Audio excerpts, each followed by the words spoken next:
नमस्कार, मैं आपके साथ के राणा। इंडिया वॉइस देख रहे हैं आप। बड़ी खबर के साथ बुलेटिन की शुरुआत करेंगे। देहरादून आईएएस अधिकारी रामविलास यादव को गिरफ्तार कर लिया गया है। बड़ी खबर आपकी टीवी स्क्रीन पर। देहरादून से आईएएस अधिकारी रामविलास यादव को गिरफ्तार कर लिया गया। आय से अधिक संपत्ति का मामला है उन पर। सीएम धामी ने दिया था सख्त कार्रवाई का आदेश और उनके इस आदेश पर ही यह कार्रवाई की गई है। आपको बता दें कि उन्होंने हाईकोर्ट का भी रुख किया था, लेकिन उन्हें वहां से भी राहत नहीं मिली थी। हाईकोर्ट ने कल साफ कर दिया था और कह दिया था कि आप पहले विजिलेंस के ऑफिस जाकर अपना बयान दर्ज कराइए। और जिसके बाद कल वो वहां बयान दर्ज कराने के लिए पहुंचे थे। उनके वकील ने उनका बचाव भी किया। जब उनके वकील से पूछा गया तो उन्होंने कहा कि हम सिर्फ हाईकोर्ट के आदेश का अनुपालन कर रहे हैं और इसीलिए विजिलेंस के ऑफिस पहुंचे हैं ताकि अपना पक्ष रख सके। और उन्होंने साथ ही कहा था कि इसके बाद हम फिर से कोर्ट जाएंगे। लेकिन उससे पहले ही आज कल रात ही उनकी गिरफ्तारी हो गई है। आईएएस अधिकारी रामविलास यादव की गिरफ्तारी हो चुकी है और मुख्यमंत्री धामी ने सख्त कार्रवाई के आदेश दिए थे। रामविलास यादव पर आय से ज्यादा संपत्ति जमा करने का आरोप है। विजिलेंस डायरेक्टर अमित सिन्हा ने की गिरफ्तारी की पुष्टि। बुधवार को विजिलेंस ने करीब 8 घंटे तक की थी पूछताछ में कई अहम सुराग मिले थे। बुधवार को रामविलास यादव को किया गया था निलंबित। और इस खबर पर हमारे साथ हमारे संवाददाता अभय कैंतुराल लाइव जुड़ गए हैं। अभय, बड़ी खबर है, अहम खबर है, रामविलास यादव को गिरफ्तार कर लिया गया कल। क्या कुछ पूरी जानकारी, क्या कुछ अब अपडेट? बिल्कुल, ये कह सकते हैं कि अपर सचिव रामविलास यादव को पहले पूछताछ के लिए विजिलेंस ऑफिस बुलाया गया था। उनकी तरफ से पहले विजिलेंस में इस जांच का सहयोग नहीं किया जा रहा था। विजिलेंस को पूरी तरह से ये कह सकते हैं कि इस पूरे मामले पे गुमराह करने का काम उनकी तरफ से यहाँ पर किया जा रहा था। और जब हाईकोर्ट के द्वारा उन्हें निर्देश यहाँ पर दिए गए थे तो उसके बाद उनकी तरफ से अपना जवाब, अपना पक्ष रखने के लिए विजिलेंस कार्यालय में उनकी तरफ से वो वहां पर पहुंचे थे, अपना पक्ष उन्होंने दिया था। लेकिन किसी भी तरीके से ये कह सकते हैं कि जो विजिलेंस के जो अधिकारी थे, उन्होंने जो सवाल जवाब उनसे वहां पर किए थे, उनका माकूल जवाब उनकी तरफ से नहीं मिल पाया। यानी आईएएस अधिकारी की तरफ से जो जवाब दिए गए वो संतोषजनक जवाब नहीं थे। उसके देर रात तक उनसे पूछताछ वहां पर होती रही। उसके बाद सरकार ने इस पूरे मामले पर बड़ा निर्णय यहाँ पर लिया। आईएएस अधिकारी को सस्पेंड करने का काम सरकार की तरफ से किया गया। बाकायदा उसके आदेश यहाँ पर जारी हुए और जैसे ही आदेश यहाँ पर जारी हुए उसके बाद विजिलेंस की तरफ से उनकी गिरफ्तारी यहाँ पर कर ली गई है। ये ऐसा पहली बार यहाँ पर कह सकते हैं कि उत्तराखंड राज्य में ऐसा राज्य बनने के बाद पहली बार यहाँ पर हुआ कि किसी आईएएस अधिकारी की इस स्तर पर गिरफ्तारी यहाँ पर हुई हो। और जिस प्रकार से आय से अधिक संपत्ति के मामले पर वो घिरे हुए थे, तो उसमें साफ तौर पर कहा जा सकता है कि लगातार सरकार विजिलेंस की टीमें वहां पर जांच वहां पर कर रही थी और परत दर परत खुलासे वहां पर हो रहे थे, जिसमें देहरादून सहित लखनऊ तक के उनके जो बेनामी संपत्तियां हैं, जो आय से अधिक संपत्तियां उनकी तरफ से ग्रहण की गई थी, उन सभी की तस्दीक वहां पर विजिलेंस के द्वारा की जा रही थी। पूर्व में भी ये कह सकते हैं कि क्या अभी तक इस बात की जानकारी मिल पाई कि आखिर रामविलास पर कितनी संपत्ति निकली है, उनकी आय की कंपेयर में कितनी अधिक है? बिल्कुल, अभी तक ये कह सकते हैं कि जो सूत्र विजिलेंस के जो सूत्र उन्होंने कहा है, उन्होंने साफ तौर पर कहा है कि 8 ऐसी संपत्तियां यहाँ पर निकली हैं जिनका रिकॉर्ड सही तरीके से उनके पास नहीं मिल पाया है। इसके अलावा 15 ऐसी बेनामी संपत्तियां यहाँ पर इस आईएएस अधिकारी के पास से यहाँ पर मिली है, जिनका माकूल जवाब उनकी तरफ से नहीं दिया गया। जब पूछताछ में जब उनसे बातचीत वहां पर की जा रही थी तो उनके ज्यादातर सवालों के जवाब अधूरे वहां पर नजर आए। उन्होंने कुछ सवालों के जवाब में यहाँ तक कह डाला कि वो अपने इन सब सवालों के जवाब उनकी पत्नी यहाँ पर देना चाहेगी, क्योंकि जिस पत्नी के नाम पर भी कुछ संपत्तियां वहां पर है, जो स्कूल के नाम पर ये कह सकते हैं कि कई बार फंड वहां पर रिलीज हुआ है, उन सब चीजों को लेकर भी विजिलेंस ने अपनी तस्दीक वहां पर करनी चाहिए थी। लेकिन आईएएस की तरफ से कोई ऐसा संतोषजनक जवाब वहां पर नहीं दिया गया। यही वजह रही कि अब विजिलेंस की तरफ से उन्हें यहाँ पर गिरफ्तार कर लिया गया। आज दोपहर बाद ये कह सकते हैं कि उन्हें कभी भी कोर्ट में पेश किया जा सकता है। उसके बाद उनको रिमांड में यहाँ पर लिया जाएगा और फिर पूरी तरीके से कह सकते हैं कि विजिलेंस की टीम अपनी पूछताछ यहाँ पर करेगी और फिर ये सच्चाई सामने आ पाएगी कि जो आय से अधिक संपत्ति के मामले में उनके ऊपर जो जांच चल रही है उसमें वो कितने प्रकार से दोषी यहाँ पर पाए जाते हैं। बिल्कुल अभय, विलास का जो अर्थ होता है वो होता है खेल। तो क्या अब यूं समझा जाए कि राम का विलास खत्म हो चुका है? बिल्कुल, ये कह सकते हैं कि राम का वो विलास वाला क्षण अब यहाँ पर समाप्ति की ओर यहाँ पर ढल रहा है, क्योंकि जिस प्रकार से लखनऊ में उनके कामकाज की वहां पर जो जांच चल रही है, क्योंकि उत्तर प्रदेश सरकार भी इन सब चीजों पर कड़ी निगरानी वहां पर रखे, वहां पर भी कार्रवाई के तौर पर उनके खिलाफ कह सकते हैं कि पुलिस अपनी कार्रवाई वहां पर कर रही है। अब उत्तराखंड में भी जिस प्रकार से विजिलेंस से बड़ी तेजी के साथ अपना काम यहाँ पर किया, तो ऐसे में समझा जा सकता है कि 30 जून को जब उनका सेवानिवृत्ति का समय यहाँ पर आने वाला था, तो उससे पहले ही उन्हें इस तरह की बड़ी कार्रवाई से यहाँ पर दो चार होना पड़ रहा था। ऐसे में समझा जा सकता है कि रामविलास, जिसका अर्थ कई मायनों में कुछ और भी यहाँ पर निकलता है, उन सब चीजों में अब उनके विलासता वाली क्षण यहाँ पर समाप्ति की ओर है। और ऐसे में अब उन्हें विजिलेंस जांच का कड़ाई से सामने यहाँ पर करना पड़ेगा। पुलिस अपनी तस्दीक में ये कह सकते हैं कि हर उस सच्चाई को यहाँ पर निकालने का काम करेगी जिनको दबाने का काम अधिकारी की तरफ से यहाँ पर किया गया है। जी बिल्कुल, आप अभय हमारे साथ बने रहिएगा। अगली खबर का रुख कर लेते हैं। देहरादून से ही अगली खबर है कि देहरादून से बड़ी खबर यह है कि मुख्य सचिव डॉक्टर एसएस संधू को प्रतिनियुक्ति पर केंद्र में जाएंगे। एसीएस राधा रतूड़ी अब मुख्य सचिव बन सकती हैं। मुख्य सचिव डॉक्टर संधू को प्रतिनियुक्ति के लिए प्रदेश सरकार ने एनओसी दे दी है। डॉक्टर संधू को प्रधानमंत्री कार्यालय में अहम जिम्मेदारी मिल सकती है, ये सूत्र बता रहे हैं। और इसी खबर पर हमारे साथ हमारे संवाददाता अभय केंतुरा लाइव जुड़े हुए हैं। अभय, अब संधू केंद्र जाएंगे और बड़ी जिम्मेदारी उनको मिल जाएगी, तो क्या समझा जाए कि नया जो मुख्य सचिव होगा उसके जिम्मेदारी किसको मिलने के आसार सबसे ज्यादा नजर आ रहे हैं उत्तराखंड में? बिल्कुल, ये कह सकते हैं कि मुख्य सचिव को लेकर जो उत्तराखंड में इस समय कसोकस की जो स्थिति नजर आ रही है, उसमें साफ तौर पर अब जल्द ही जो कुहासे के बादल थे वो छंटने यहाँ पर जा रहे हैं। जो अभी तक मुख्य सचिव हैं डॉक्टर एसएस संधू, उनका प्रतिनिधित्व यहाँ पर तय हो गया राज्य सरकार की तरफ से उन्हें एनओसी यहाँ पर दे दी गई है। अब इंतजार इस बात का है कि केंद्र की तरफ से उनको कब आदेश के, यानी प्रतिनियुक्ति के आदेश कब उन्हें मिल पाते हैं, कब उन्हें यहाँ से रिलीव होना है और किस कार्यालय में उनके यहाँ पर तैनात, केंद्र में उनकी तैनाती होगी, उन सब चीज़ों का इंतजार यहाँ पर किया जा रहा है। संभवतः उम्मीद यही है, जो सूत्र बता रहे हैं वो यही है कि जुलाई के माह में इन सब ये सभी प्रक्रिया यहाँ पर पूरी हो जाएंगी और उत्तराखंड को जुलाई के माह में ही नया चीफ सेक्रेटरी यहाँ पर मिल जाएगा। ये कह सकते हैं कि मुख्य सचिव की रेस में अभी तक 3 बड़े कद्दावर जो अधिकारी हैं वो यहाँ पर रेस में लगे हुए हैं, जिसमें सबसे पहला नाम 1988 बैच की जो आईएएस अधिकारी है राधा रतूड़ी, उनका नाम सबसे पहले यहाँ पर आ रहा है, क्योंकि जिस प्रकार से उनके पास अहम जिम्मेदारियां यहाँ पर है उसको देखते हुए कह सकते हैं कि इस समय वो सबकी पसंद यहाँ पर सरकार की पहली पसंद यहाँ पर बन सकती है और उत्तराखंड राज्य को पहली महिला मुख्य सचिव भी यहाँ पर मिल सकते हैं। इसके बाद दूसरे नंबर पर मनीषा पंवार, जो अपर मुख्य सचिव है मनीषा पंवार, उनका नाम यहाँ पर आता है, लेकिन ये कहा जा सकता है कि उनके नाम के साथ साथ सरकार सहमत नहीं है, क्योंकि उनका स्वास्थ्य भी यहाँ पर खराब चल रहा है, तो ऐसे में उन्हें बड़ी जिम्मेदारी यहाँ पर नहीं दी जा सकती है।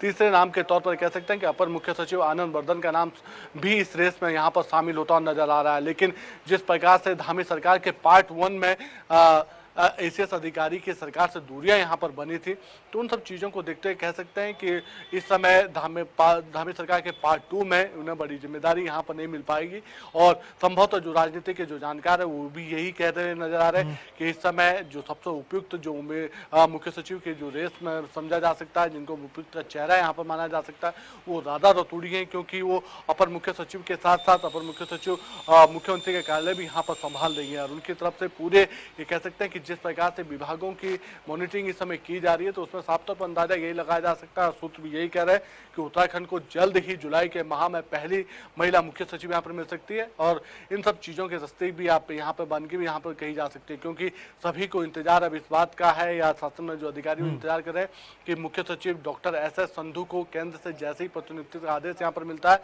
उन्हें किस विभाग में यहाँ पर तैनाती होगी, तो तुरंत सरकार की तरफ से उन्हें रिलीव कर दिया जाएगा। जी अबे, ऐसे में एक सवाल ये भी है कि संधू ने जिस तरह से अपनी इच्छा जाहिर की थी कि उन्हें केंद्र को ही भेजा जाए, उन्हें केंद्र में ही भेजा जाए, और साथ में खबरें ये भी हैं कि धामी सरकार की और संधू की कभी आपस में बातचीत बन नहीं पाई, समन्वय स्थापित नहीं हो पाया।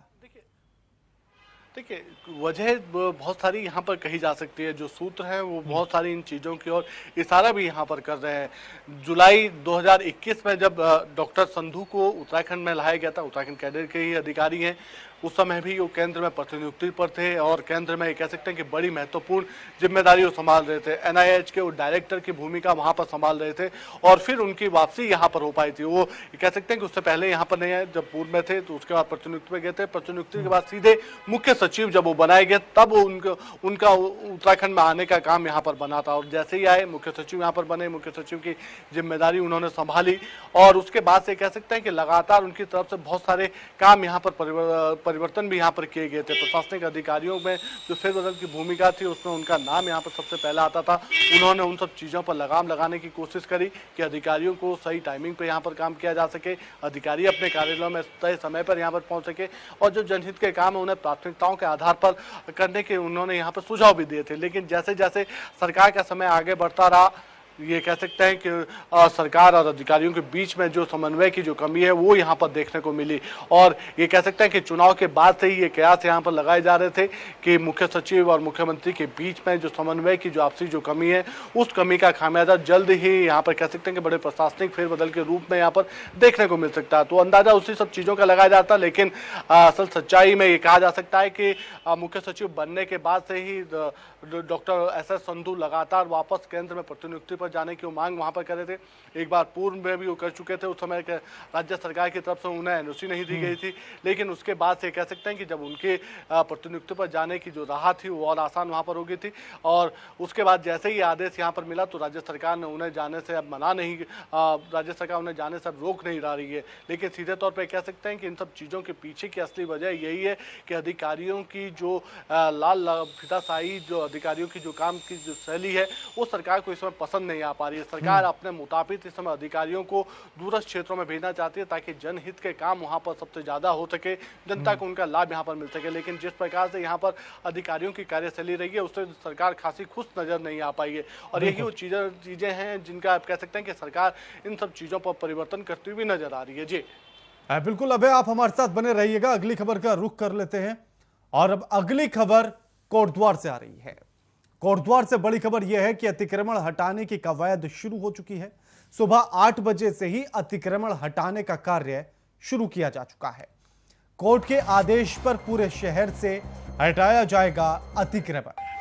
कोटद्वार से यह बड़ी खबर आपकी टीवी स्क्रीन पर, जहां अतिक्रमण हटाया जा रहा है, यानी कि बुलडोजर कोटद्वार में भी गरज गया। सुबह 8 बजे से ही अतिक्रमण हटाने का अभियान शुरू हो चुका है। कोर्ट के आदेश पर पूरे शहर से हटाया जाएगा अतिक्रमण और इसकी शुरुआत आज हो चुकी है।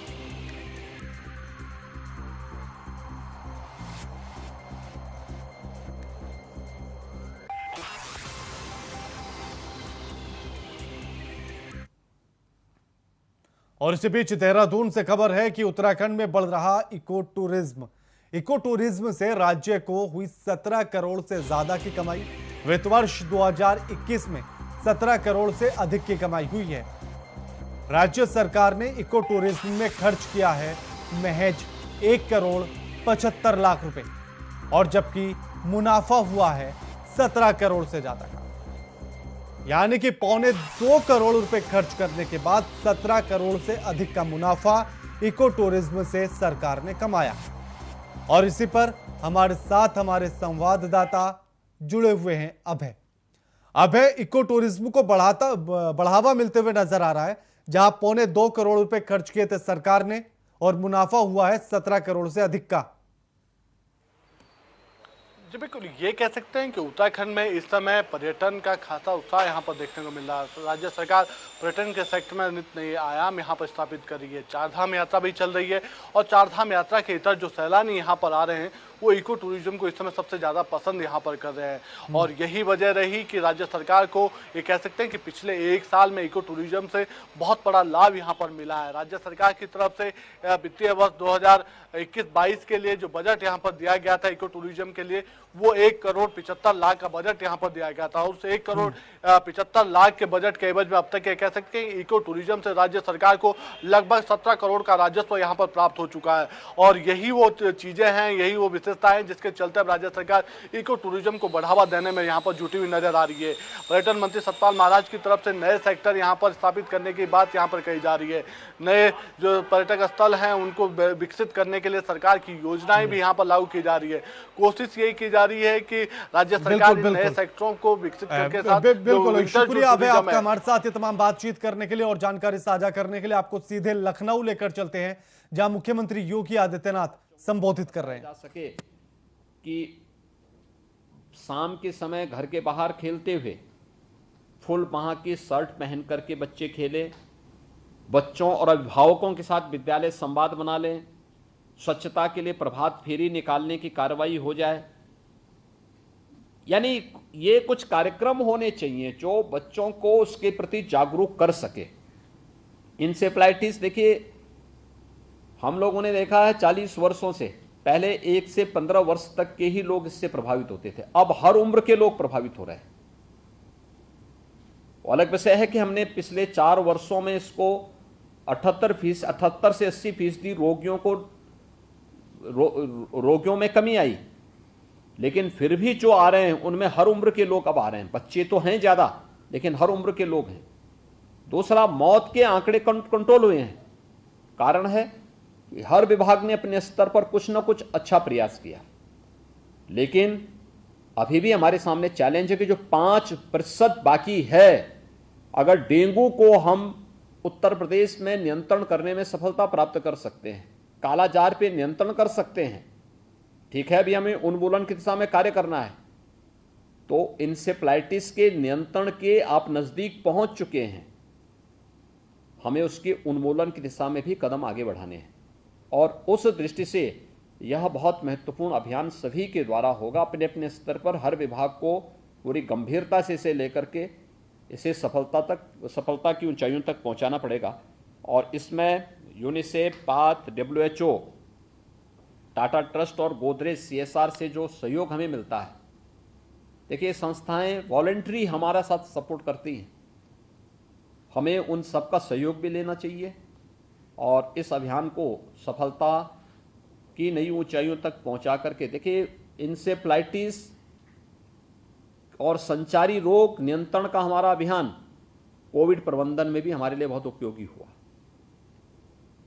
हमने जिन विभागों को इसके साथ जोड़ा था 2017 में, उन्हीं विभागों को ध्यान में रख करके बड़ी टीम बनाने की बजाय हम लोगों ने कोविड नियंत्रण के लिए पहले टीम 11, बाद में टीम 9 बना करके कोरोना जैसी महामारी को भी पूरी तरह नियंत्रण करने में सफलता प्राप्त की। और देश के अंदर एक अच्छे मॉडल यूपी के द्वारा समय समय पर जो जारी किए गए, ये उसके उदाहरण भी हैं। इसलिए इन सभी कार्यक्रमों पर हम लोग अपने कार्रवाई सभी विभाग एक साथ मिलकर के आगे बढ़ाने का कार्य करें। 1 जुलाई से अलग अलग जनपदों में कार्यक्रम होंगे। कहीं पर प्रभारी जो मंत्रीगण भी जाएंगे, कहीं नोडल अधिकारी जाएं, हर जनपद में कार्यक्रम हो। स्वास्थ्य विभाग के वरिष्ठ अधिकारीगण जनपदों में जाएं, कैंप करें और इसे अभियान के रूप में एक तो लेने की कार्रवाई आगे बढ़े। दूसरा, 1 जुलाई से लेकर के अभी स्कूल चलो अभियान को सफलतापूर्वक बेसिक शिक्षा परिषद भी और माध्यमिक शिक्षा भी दोनों के स्तर पर अपने अपने स्कूलों की स्थिति को ठीक करने की व्यवस्था। प्रयास ये होना चाहिए कि विद्यालय दर्शनीय होने चाहिए। मैं एक दिन यहीं लखनऊ में एक इंटर कॉलेज का ऐसे चला गया था मैं एक कार्यक्रम में।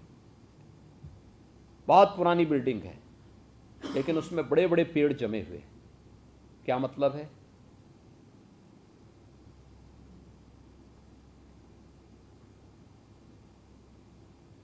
यानी पेड़ कहीं बाग में होने चाहिए, किसी जमीन पे होने चाहिए। भवनों की बिल्डिंग पे पेड़ कैसे जमे हुए हैं? ये चीजें दिखाती हैं कि विभाग के अधिकारीगण निचले स्तर पर जाकर के इन सभी बातों का निरीक्षण नहीं करते। प्रधानाचार्यों के साथ कोई संवाद नहीं। अगर कोई जिला विद्यालय निरीक्षक हो गया तो इसका मतलब वो ये मान लेता है कि अब मुझे किसी से संवाद नहीं बनाना। हमें हर प्रधानाचार्य के साथ संवाद बनाना होगा, वो गवर्नमेंट हो, गवर्नमेंट के द्वारा एडेड हो, प्राइवेट हो। आखिर प्राइवेट संस्थान भी वही काम कर रहे हैं जो सरकार करना चाहती है। हमें उनके लिए हेल्पफुल बनना होगा और उनकी मदद भी लेनी होगी। हम उनको बताएं ना कि शासन की ये मंशा है। स्कूल चलो अभियान में बेसिक शिक्षा परिषद इस बात को नोट करें, हर परिवार को हमें टच करना है। कोई बच्चा स्कूल आने से वंचित न रह जाए, इस बात को हम सुनिश्चित करवा लें। दूसरा, उन बच्चों की यूनिफॉर्म समय पे बन जाए। पैसा डीबीटी के माध्यम से दे रहे हैं तो ये सुनिश्चित करना, जवाबदेही भी तय करना कि यूनिफॉर्म बच्चे के लिए जरूर बन जाए, बैग बुक्स उन्हें जरूर मिल जाए। स्कूल में भी साफ सफाई की व्यवस्था हो, बालक बालिकाओं के लिए टॉयलेट, पेयजल की व्यवस्था अलग अलग हो, बैठने की व्यवस्था उनकी अलग ठीक ढंग से ठीक हो, नियमित क्लासेस चलें। इसके बारे में अभी से अभियान चलें। स्कूल चलो अभियान पर हमें फोकस करना होगा। दूसरा, वन महोत्सव का कार्यक्रम भी इस दौरान होगा। एपीसी साहब, आप एक बार थोड़ा इसकी समीक्षा बैठक ले लें। अच्छा होगा, 1-2 दिन के अंदर ही लेकर के इसके देखेंगे वन महोत्सव के कार्यक्रम में क्या प्रोग्रेस है। 5 जुलाई को अगर बृहद वृक्षा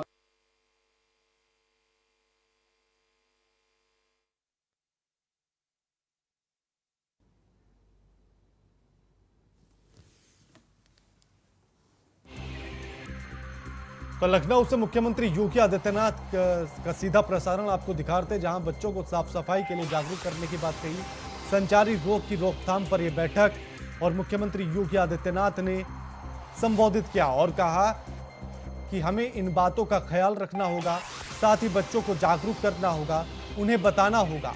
बचाव ही सबसे अहम उपाय है, यह मुख्यमंत्री योगी आदित्यनाथ ने कहा है। बच्चों को साफ सफाई पर जागरूक करें, चाहे स्कूलों के माध्यम से हो या परिवार के माध्यम से। संचारी रोग की रोकथाम पर बैठक। और इसी बीच अब खबर देहरादून से है, जहां प्रदेश में 3 जगहों पर बनेंगे नए हेलीपैड, जिनमें से पहला चक्राता, दूसरा भीमताल और तीसरा कोड़ियाला के पास नए हेलीपैड बनाए जाएंगे। यानी कि उत्तराखंड को 3 नए हेलीपैड मिलने जा रहे हैं, जिनमें से एक चक्राता में मिलेगा, एक भीमताल में और तीसरा कोड़ियाला में मिलेगा। मुख्य सचिव ने भूमि चिन्हित करने का अभियान चलाने का निर्देश दे दिया है कि जमीन को तलाशा जाए, भूमि को तलाशा जाए कि आखिर इन जगहों के आसपास, यानी कि चक्राता, भीमताल और कोड़ियाला के आसपास किन जगहों पर हेलीपैड बनाया जा सकता है। हेलीपैड राज्य में पर्यटन को बढ़ावा देने में अहम भूमिका निभाएगा।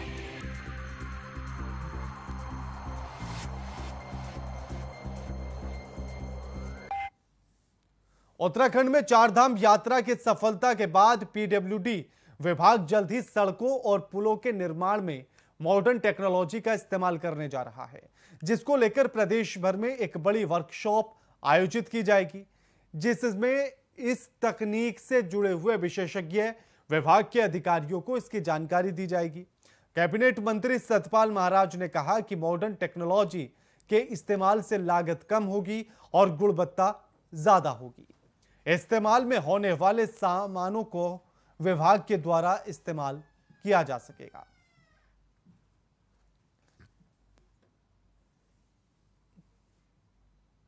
मैं समझता हूं कि यात्रा आराम से चलेगी और मॉडर्न टेक्नोलॉजी का हम समावेश कर रहे हैं। अभी हमारी एक बहुत बड़ी वर्कशॉप होने जा रही है, जिसमें पीडब्ल्यूडी, सिंचाई विभाग, पंचायती राज को लेकर हम इंटीग्रेटेड करने जा रहे हैं। जो भी आधुनिकतम जो टेक्नोलॉजी आई है उसको हम इस्तेमाल करने जा रहे हैं, जिससे कि हमारे पुलों की कीमत, सड़कों की कीमत कम होगी। अभी जैसे पीवीसी होता है उसको हम रिसाइकल करते हैं, उसको भी हम यूज़ कर रहे हैं सड़कों के निर्माण में। तो हम चाहते हैं कि जितने से जितना रिसाइकल्ड जो मटेरियल है जो यूज़ हो सकता है सड़कों के निर्माण में, उसको किया जाए। इसके लिए बड़ी वर्कशॉप हम कर रहे हैं और उसमें बड़े बड़े वैज्ञानिकों को बुला रहे हैं। बुलेटिन में फिलहाल इतना ही। नमस्कार।